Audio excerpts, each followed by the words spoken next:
Everyone has multiple Ring cameras. His friends, they live here too. He's always lurking around, prowling around. You put a Ring camera on a vacant apartment watching him. That's like obsession. That's a problem.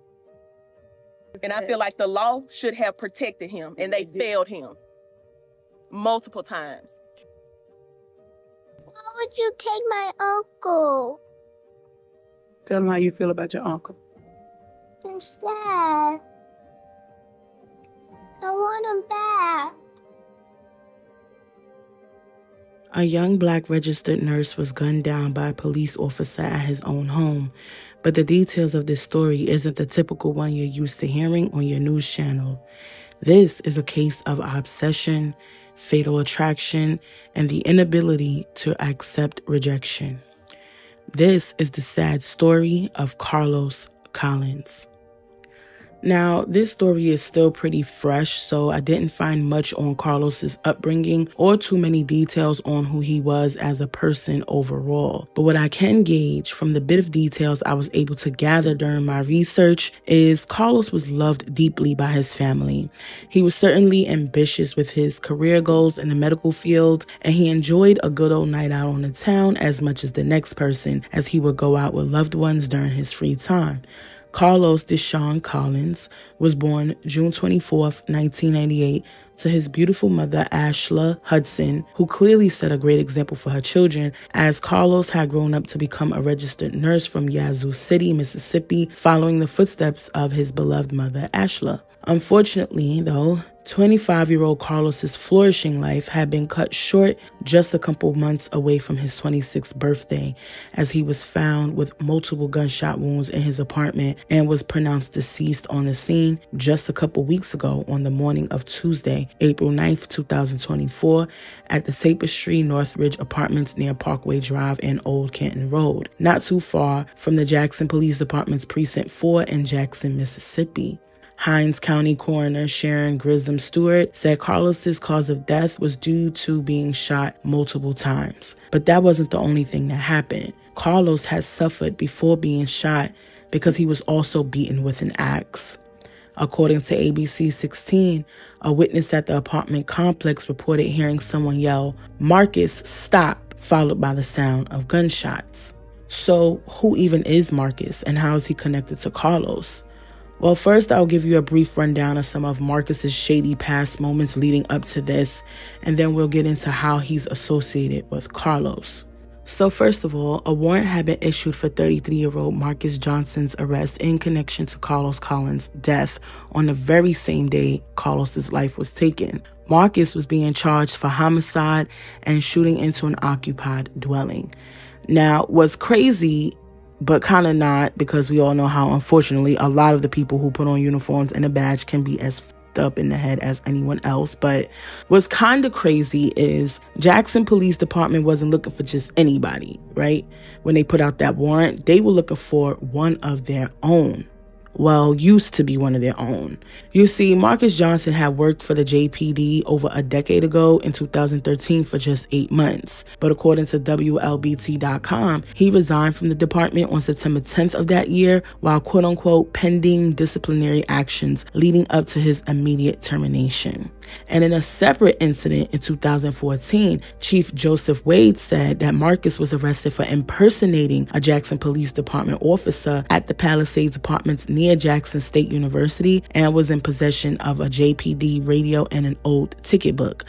Apparently, he was using an active JPD officer's badge number, and he wrote a fake citation to a female student of the university and told her that in order for her to throw away the citation, she would have to sleep with him. So he was charged with impersonating an officer, false pretense, and grand larceny, but the conclusion of that case was never made clear. And now, after what happened to Carlos, he was deemed armed and dangerous with a bolo in place, and authorities warned the public about who he was and the senseless act of violence he had just committed. Now, while researching this story, I learned that Carlos's family, who had come from Yazoo County after they learned about what happened to Carlos, confirmed that Carlos had filed several restraining orders against ex-police officer Marcus. And according to Yahoo News, Marcus was allegedly Carlos's ex-boyfriend. You see, Yahoo News reported that Carlos's sister, Alicia Hudson, told media outlets that Carlos and Marcus had been dating for about a year after meeting in a nightclub in 2022, but the relationship ended in 2023. And unfortunately, the relationship did not end amicably, as Carlos believed that Marcus had been stalking him. And based on the next few events that I'm about to mention,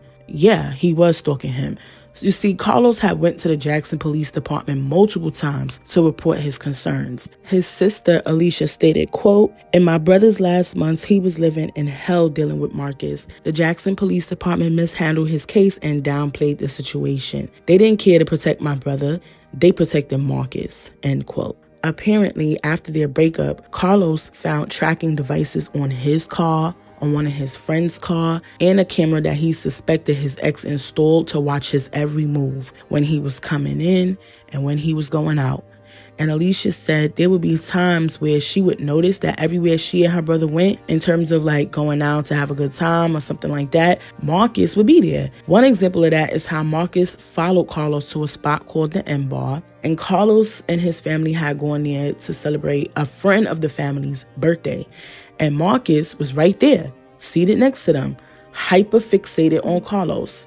And his mother said, quote, "That's when security was alerted, but the security guards at the M Bar said that they couldn't do anything because they didn't actively have the restraining order there. So leading up to this morning, I figured if they had arrested him Saturday night, my son would still be alive," end quote. And there was a time where Carlos had woken up out of his sleep, and Marcus was right there in his room watching him the whole time. And Carlos said there had been times where he knew that Marcus was in his apartment when he wasn't even home. Carlos requested to change his locks multiple times and took some self-defense training classes from a family pastor. But before his death, Carlos said that Marcus told him he didn't care about him changing the locks because he was always going to find his way into his apartment.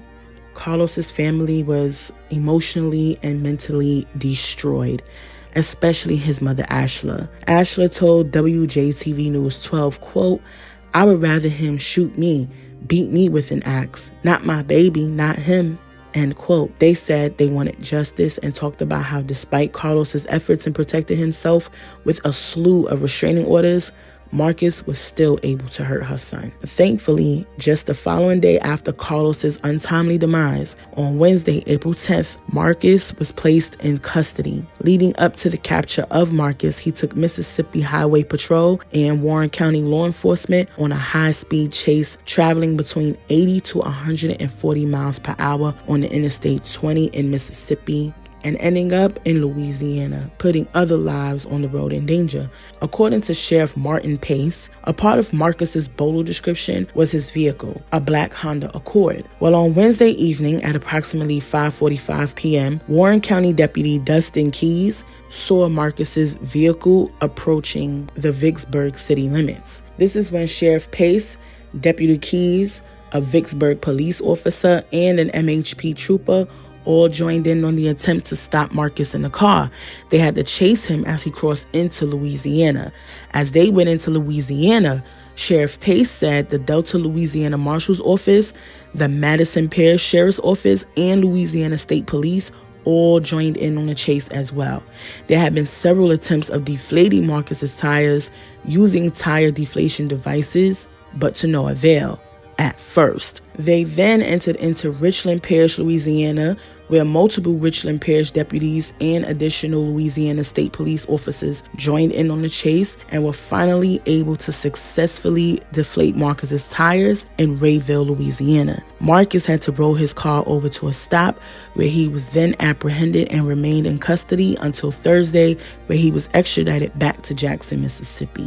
During a court hearing on Friday, April 12th in Jackson Municipal Court, bond for Marcus had been denied by Judge June Hardwick, and he was considered a flight risk. Also, it was reported that during this hearing, it had been revealed that a camera caught the entire situation, and so Marcus ended up confessing to what he did, but without taking accountability because he claimed it was in self-defense.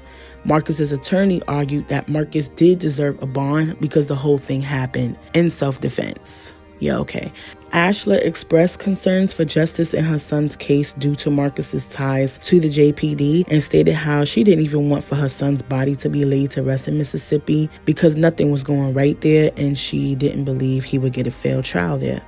Of course, at this time, with the case being so fresh, social media users took to their platforms to express their feelings and how they believe that JPD did nothing to help Carlos. People talked about how men's cries for help in stalking and DV situations aren't taken seriously, even more so than when women put in these kinds of complaints, and that authorities need to do something more to protect the lives of victims, potential victims, and survivors. And I agree. We even had one officer, walk past us, like, with a smirk on her face, and like, as she's holding her gun on her holster. I'm like, y'all are treating us as if we did something. Ashla said about her son, quote, "When he graduated high school, he wanted to follow in my footsteps. He grew up in nursing, and I always told him to go and be better than me, and he did," end quote. Carlos's sister, Alicia, stated, quote, "My brother was a light in this dark world. Even though now he's gone, he's still overpowering the darkness that Marcus bestowed upon him. My brother will live on. He was a kind person, a loving person. Everyone loved being around Carlos," end quote. At this time of me making this video, I hadn't seen any updates about any upcoming court dates or sentencing information, but if I come across any updates, I will more than likely place them in the pinned comments of this video. My thoughts about the carelessness of the JPD in regards to protecting Carlos echoes the sentiments of the public who expressed their feelings about it. No person, whether male, female, trans, non-binary, hetero, queer, whoever, whatever the preference, no human should be going to the law asking for help to be kept safe from stalkers, abusers, attackers, and then not being helped in a much more sufficient way other than some piece of paper. Clearly, as we've heard so many times before, if someone wants to get to you, they'll find a way if they have the reach, regardless to any papers, restraining orders, police, whatever. And I never understood the laws that can't help you, whether you're being hunted in real life or even via cyberspace, because that happens as well. This country loves to talk about mental health, but they don't do anything to protect the mental or physical health of victims, potential victims, and survivors for real. And this isn't one of those cases where the person was suffering from Stockholm and kept going back. Nah, Carlos did everything he could to protect himself the best way he could. And someone will probably ask, well, why didn't he move? He was a registered nurse. They get paid such and such and blah, blah, blah, blah, blah. You can't really speak to that because we don't know what his financial woes were or his family's financial woes. So just consider that before leaving such comments. And then there's the aspect of Marcus being a boy in blue and the possibility of his former position within the force giving him some leverage. And so, I just really pray that Carlos and his family can receive some solid justice in this case. What Marcus did to Carlos was brutal. It was heinous and uncalled for. Marcus been a weirdo. He was out here trying to force young women to hunch on him by pretending to still be a cop instead of just being a normal grown man and courting a woman as she should be courted. He clearly had an issue with rejection, a control issue, and had something off in his brain where he felt entitled to being in Carlos's life. And ultimately, it led to him taking Carlos's life. It's sick. It's really sick what he did, And so I'll end this video, of course, sending my condolences to Carlos's mom, his sister, and everyone who's ever loved Carlos and been blessed to be in his presence. He always wanted us to be okay. He made sure that we had what we needed. He made sure that if it was in his will, he would make sure that his family was taken care of, from the oldest to the youngest. Rest in peace, Carlos Deshawn Collins. May your spirit live on with your loved ones forever. You'll never be forgotten.